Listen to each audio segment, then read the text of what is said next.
Bonjour à toi et bienvenue dans le podcast Les Sentiers du Possible. Je suis Alexandra Ridou, coach certifiée et fondatrice de Randose, pour t'accompagner à cheminer vers une vie pleine de sens et d'impact. Chaque lundi, je te partage mes réflexions et outils pour t'aider à atteindre les sommets de ton épanouissement. Et les mercredis, je te laisse découvrir une interview inspirante d'invités qui vivent la vie qui leur correspond vraiment.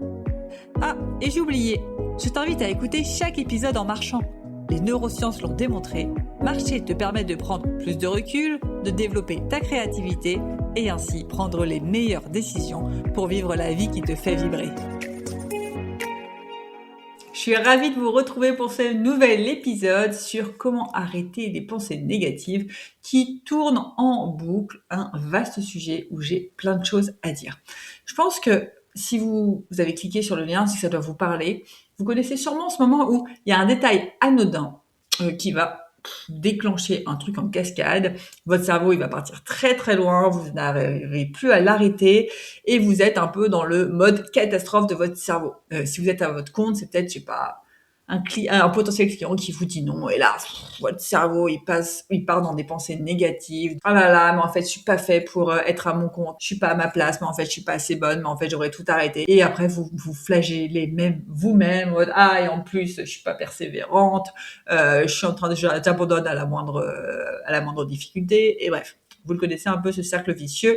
Je pense que vous voyez de quoi je parle. Déjà, j'ai une bonne nouvelle pour vous. Vous n'êtes pas faible, vous n'êtes pas trop sensible, vous n'êtes pas cassé. Votre cerveau, il fait exactement ce pourquoi il est conçu. Ces pensées qui viennent négatives au premier abord, elles sont là pour vous protéger, pour vous montrer un peu le chemin de la sécurité. Et ces pensées, c'est surtout des merveilleux alliés pour aller vers plus d'épanouissement.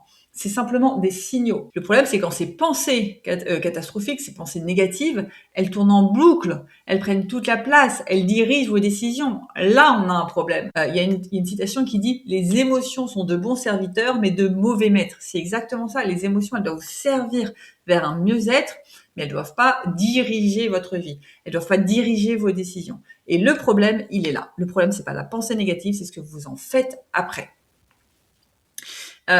Il faut déjà bien comprendre comment marche le cerveau. Votre cerveau, il s'en fout de la vérité, globalement.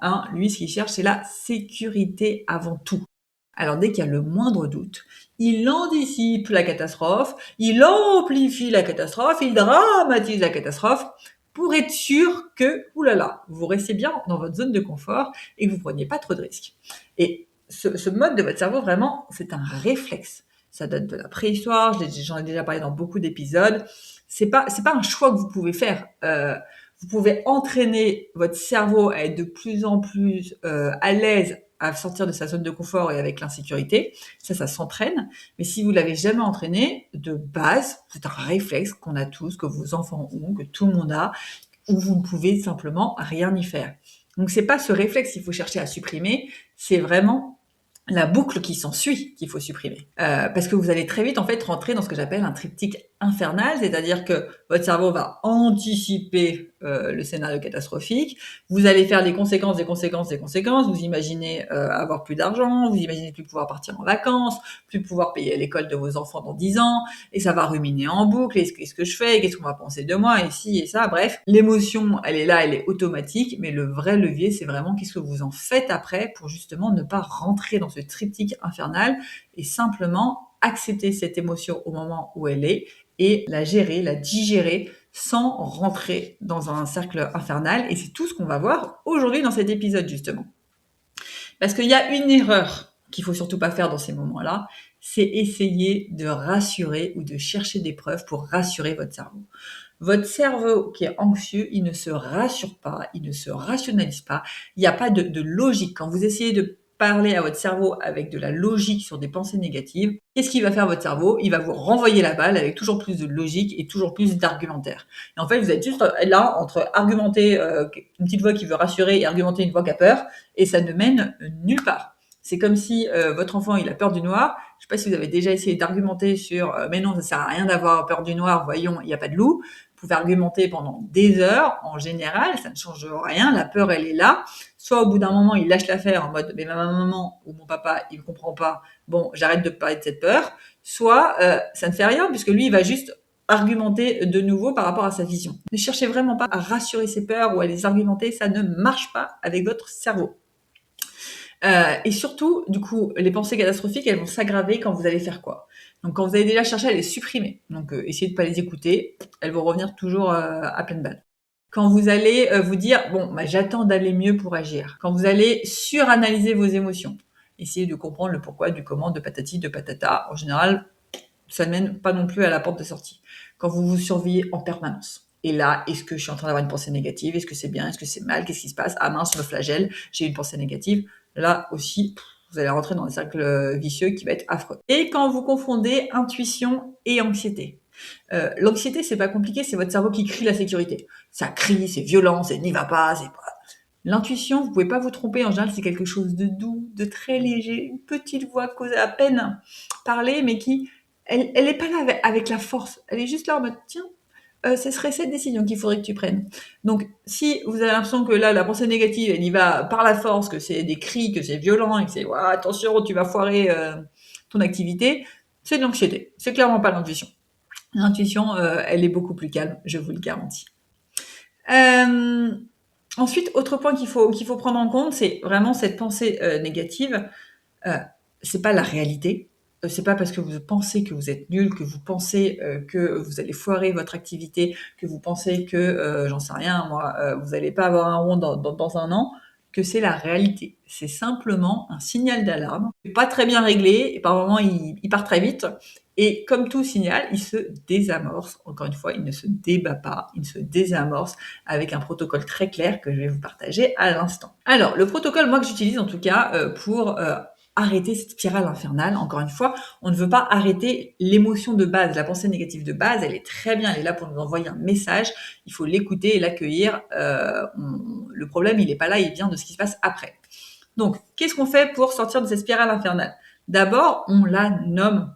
On dit j'ai la pensée que je vais rater ma vie d'entrepreneur et que je vais devoir reprendre un job de salarié. On ne dit pas que c'est la vérité, on ne dit pas que ça va forcément arriver, on dit juste j'ai la pensée que. Comme ça, qu'est-ce qu'on fait? On crée une distance finalement entre la réalité et notre pensée. Et on va pouvoir du coup observer cette pensée de l'extérieur au lieu de la subir et prendre des décisions par rapport à cette pensée qui n'est pas encore une fois forcément la réalité. Donc vraiment déjà, prendre conscience de ça, c'est faire un pas de recul avec soi-même pour dire ok, cette pensée, elle m'appartient, mais en même temps, elle m'appartient pas vraiment. Alors, je suis pas très calée niveau philosophique sur le moi, le surmoi, le ça et tout ça, mais globalement, c'est un peu cette notion de, il y a le vous, il y a vos pensées le mental, et vous pouvez réussir à les dissocier. Ça ne fait pas de vous quelqu'un de bipolaire, de schizophrène ou autre. Ça fait simplement de vous quelqu'un qui a la sagesse de prendre du recul sur ses pensées et se dire ok, je peux m'en extirper puisque cette pensée elle vient automatiquement. Il y a un être plus profond qui prend le temps de se poser et qui peut analyser ses pensées. Et donc en disant j'ai la pensée que, ça permet de faire ce pas de recul. Donc ensuite, étape 2, pardon, je me suis perdue. Ça va être de redescendre dans le corps. Si votre mental s'emballe, passez directement par le corps. Vous me connaissez, moi je prenais vraiment la mise en mouvement, mettez votre corps en mouvement. N'imaginez pas tous les bienfaits que ça peut vous faire sur votre mental de mettre votre corps en mouvement. Il y a la respiration aussi, une respiration lente, prenez le temps de faire 1 minute de respiration où vous inspirez en 4 temps, vous bloquez en 8, vous soufflez en 8, bref, il y a plein de façons de respirer pour comme ça poser votre corps. Vous pouvez aussi faire ce qu'on appelle de l'ancrage sensoriel, c'est-à-dire que quand vous êtes dans ces boucle infernale, je sais pas moi, dans votre lit le soir, ça s'arrête pas. Moi, j'ai été dépressive quand j'étais jeune. Donc les boucles infernales, j'en ai eu pas mal dans mon lit et impossible de les arrêter. À me dire en plus, je suis encore plus nulle que ça parce que j'arrive même pas à arrêter mes pensées négatives et puis en plus, je suis peut-être en train d'être dépressive et puis en plus, je suis peut-être bipolaire et puis en plus, bref, quand vous êtes vraiment dans le Bagdad dans votre tête, l'ancrage sensoriel, c'est quoi? C'est vous dire, ok, mon cerveau, il sait pas vraiment observer et gérer des trucs d'un point de vue sensoriel et en même temps être dans le mental. Donc je vais le forcer à sortir du mental et être dans le sensoriel. Je vais le forcer par exemple à, je sais pas, je prends mes mains et je fais des petits massages et je me focalise sur les petits massages que je fais avec mes mains et je regarde les sensations qui se passent. Je vais forcer à observer, peut-être aller à la fenêtre et observer ce qui se passe dehors. Et en fait, quand j'observe ce qui se passe dehors, mon mental a plus trop de place pour être là parce que il peut pas encore une fois activer à la fois les sens et activer le mental. Ça va être du coup d'aller calmer le mental par ces actions sensorielles. Et vraiment, le corps calme le cerveau et pas l'inverse. Essayez pas de calmer votre cerveau par le cerveau, ça marche rarement. Calmez le cerveau par le corps. Donc encore une fois, la respiration marche très bien, le mouvement, ce que je vous appelle là les ancrages sensoriels, ça marche très très bien. Focalisez-vous sur autre chose que votre mental. Une fois que du coup vous avez réussi comme ça à apaiser votre mental, étape 3, vous allez pouvoir changer la question. Au lieu de vous poser la question en boucle, et si ça se passait mal, et si j'avais un problème, et si patati et si patata, posez-vous la question, de quoi ai-je besoin là maintenant? Et là, vous allez passer de la survie à l'autorégulation. Naturellement, votre cerveau va arrêter de vous enfoncer encore plus bas, profond, et il va réfléchir, ok, là maintenant, concrètement, de quoi j'ai besoin? Et là, il y a des pistes qui vont apparaître. Alors, si vous vous mettez en mouvement, vous allez en plus développer votre créativité pour trouver vraiment beaucoup plus de pistes pour vous dire, ok, là maintenant, ah ouais, en fait, ce que j'ai besoin, peut-être simplement de prendre la main. Ou ah ouais, là, ce que j'ai besoin, c'est peut-être simplement de demander de l'aide. Ou là, ce dont j'ai besoin, c'est peut-être simplement, je sais pas moi, de créer du contenu parce que ça me fait du bien. Ou d'aller appeler un client parce que ça me fait du bien de parler à mes clients. Bref, trouvez de ce dont vous avez besoin. Et du coup, vous allez pouvoir passer à la 4e étape qui va être la micro-action. Faites une seule chose, une toute petite chose, concrète, faisable, même avec l'angoisse, mais passez par l'action. Parce que l'action apaise beaucoup plus que la réflexion. Vous allez voir que en passant à l'action, le mental va s'auto-rassurer. C'est-à-dire, ah oui, en fait, c'est vrai que même s'il y a ces peurs, je peux quand même faire des petites actions. Donc vraiment, faites des actions très très simples, des micro-actions. Je sais pas, si vous êtes vraiment, le soir là dans votre lit au bout du rouleau, une petite action qui peut simplement vous faire du bien, prenez un papier, écrivez tout ce qui vous vient, à la tête et écrivez, écrivez, écrivez jusqu'à tout sorte. Puis vous allez voir qu'à un moment donné, vous en aurez marre, d'écrire et vous allez dire: «OK, en écrivant, c'est quoi ma prochaine action?» «Ah bah, ma prochaine action là, c'est de dormir et demain au réveil, bah, tiens, je vais marcher parce qu'en fait, ça fait longtemps que je suis pas sortie de chez moi» ou «Ah tiens, je vais appeler ma copine parce que ça me redonne toujours un coup de boost quand je l'appelle». Bref, trouvez ces actions parce que l'action apaise plus que la réflexion. Vous n'avez pas besoin que la peur disparaisse pour avancer. Vous pouvez agir avec la peur et donc n'attendez pas que ces pensées négatives partent pour passer à l'action. Vraiment, vous pouvez attendre très très longtemps. Passez à l'action dès maintenant. Euh, Petite précision, bien évidemment, là, ce que je vous dis, ça peut marcher pour vous, mais ça peut aussi ne pas du tout marcher. Peut-être que vous avez vraiment besoin d'aide, de vous faire accompagner, parce que ces pensées, elles sont vraiment envahissantes, elles sont chroniques, elles sont paralysantes, elles vous pourrissent le quotidien. Se faire accompagner n'est pas un échec, c'est un acte de lucidité. Et vraiment, je vous invite à vous faire accompagner. Ça peut être par un psy, ça peut être par un coach, un sophrologue, l'hypnose. Il y a des milliards de manières de traiter l'anxiété, les pensées négatives qui tournent en boucle. Trouvez la manière de faire qui vous corresponde, en tout cas de la manière de vous faire accompagner, mais ne restez pas seul. À titre personnel, je suis restée seule avec une dépression pendant 2 ans. Tout ça parce que je me disais que si je me faisais accompagner, c'était être encore plus faible que ce que j'étais déjà faible. Non, se faire accompagner, c'est vraiment un acte de lucidité, c'est être fort. Vous n'avez pas besoin de traverser plusieurs années de dépression, d'anxiété, à tourner en boucle, etc. Faites-vous accompagner pour vraiment mettre une fin à ça et vous serez surpris à quel point le problème que vous pensez énorme n'est peut-être pas si gros que ça et bien accompagné peut se régler.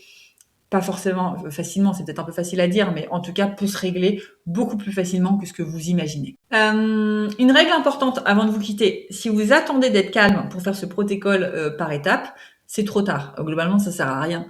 Faut le faire vraiment quand vous êtes au milieu de la tempête. C'est ce qui va vous permettre d'éviter que la tempête dure toute une nuit et que la tempête dure peut-être seulement 5 minutes. Ce protocole, encore une fois, il n'empêche pas la pensée, il empêche juste la spirale infernale. Donc, dès que vous avez conscience de cette pensée qui est en train de vous plonger, faites ce protocole, on prend du recul, on pose les mots sur le fait que c'est une pensée et c'est pas la réalité, on respire, on passe par le corps, on pense à ce dont j'ai besoin et on se met en action, une petite action simple et vous verrez que cette spirale infernale se terminera beaucoup plus vite que prévu. Voilà, je crois que j'ai fait le tour. Si vous deviez retenir une seule chose, c'est vraiment le but n'est pas de ne plus jamais avoir de pensées catastrophiques. Encore une fois, le but c'est quoi? C'est qu'elle ne dirige plus votre vie, c'est que vous ne soyez plus dans des spirales infernales qui peuvent durer, des nuits, qui peuvent durer des soirées, qui vous bouffent le quotidien. Non, c'est pas ça l'objectif. L'objectif, c'est que la pensée est là pour vous donner un message.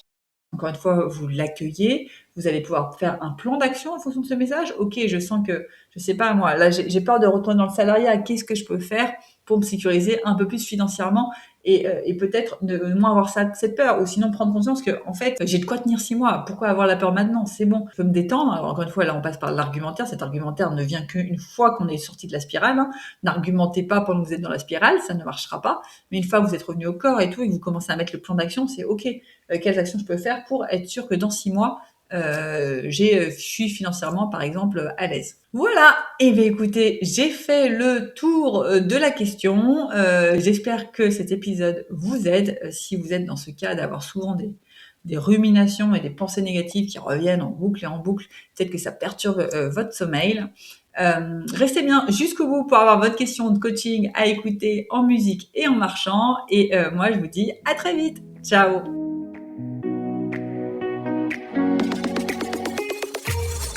Avant de te plonger dans la question de coaching du jour, pense à rejoindre la plateforme d'exercice en ligne du podcast pour y retrouver les notes d'épisode, les questions de coaching et l'action à réaliser pour cheminer pas à pas vers une vie pleine de sens et d'impact. Le lien est en description de l'épisode. Et bien évidemment, si tu as aimé cet épisode et le concept du podcast, tu peux me le faire savoir en me laissant une belle note ou un joli commentaire sur la plateforme de ton choix. Tu peux aussi partager le podcast à une personne qui peut en avoir besoin.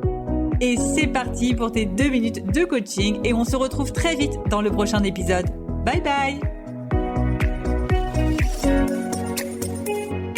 Et c'est parti pour ta question de coaching à méditer en musique et en marchant. Et aujourd'hui, je te pose cette question.